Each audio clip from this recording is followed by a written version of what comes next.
Bharatiya Janata party की सरकार बनाओ। शपथ की पहली कैबिनेट में हम 7वां वेतन आयोग देने का काम करेंगे।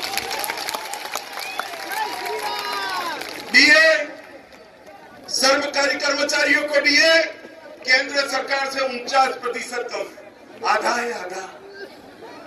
क्यों? कहां गया पैसा?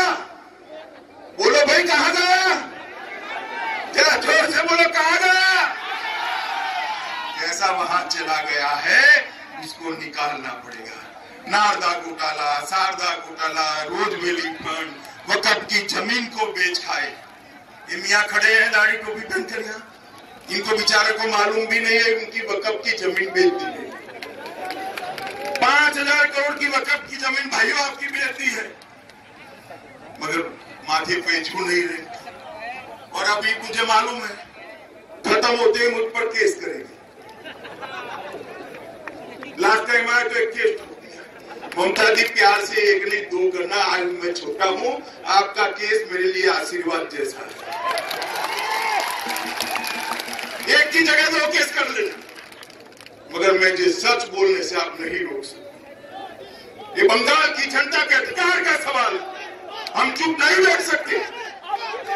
हम बंगाल की जनता के अधिकार के लिए जी जान से लड़ेंगे और अपनी अंतिम सांस तक लड़ेंगे। हमारे 100 से ज्यादा कार्यकर्ता पुलिस भेज रहे हैं। ये आयुष्मान भारत योजना क्या है? देश के 10 करोड़ गरीब परिवारों को कोई भी बीमारी आती, भगवान न करे कोई भी बीमारी आ जाए, कैंसर हो जाए, लकवा हो जाए, दिल का दौरा पड़ जाए, दिल बदलना पड़ जाए, किडनी बदलनी पड़ जाए, बाल बदलना पड़ जाए, 5 लाख तक का पूरा खर्चा भारतीय जनता पार्टी की नरेंद्र मोदी सरकार।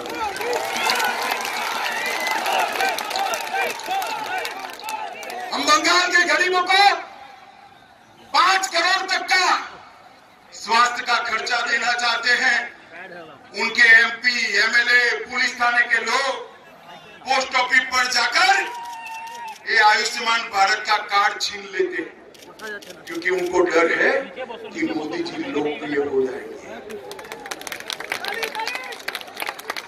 मित्रों, आपको मैं कुछ पूछना चाहता हूं। मुझे बताइए, यूपी के गरीब को 5 लाख इलाज के लिए मिलेगा, कीर्तन सुनाई पड़े, रविंद्र संगीत सुनाई पड़े, इस प्रकार का शांत और संस्कृत बंगाल बनाने का काम भारतीय जनता पार्टी के नेतृत्व में ही हो सकता है। मित्रों, पूरे प्रशासन का राजनीतिकरण कर दिया गया। मेरा हेलीकॉप्टर उतारना है तो भी परमिशन नहीं है, हमें यात्रा करनी है, परमिशन नहीं है। मैं तो डीएम की स्थिति समझता हूं, बेचारे की क्या करे, परमिशन दे दी तो दीदी को पायमान हो जाएगी। मगर ये दिन बहुत नहीं है, जुर्म तो राजा रावण का भी नहीं टिका था, उसका भी अंत आ गया। आप परमिशन नहीं दोगे तो हम हेलीकॉप्टर में से भाषण करेंगे ममता दी, मगर आपके खिलाफ लड़े। आप रथ नहीं निकालने दोगे तो रैली करेंगे, मगर आपके खिलाफ लड़ेंगे। रैली नहीं निकालने दोगे तो पैदल मार्च करेंगे, मगर आपके खिलाफ लड़ेंगे। ये हमारा निर्णय। पूरा प्रशासन लचर हो गया, देश भर में 7वां वेतन आयोग दे दिया, यहाँ अभी 5वां चल रहा है। मिलना चाहिए नहीं मिलना चाहिए कर्मचारियों को? भैया ये उतर जाओ भाई।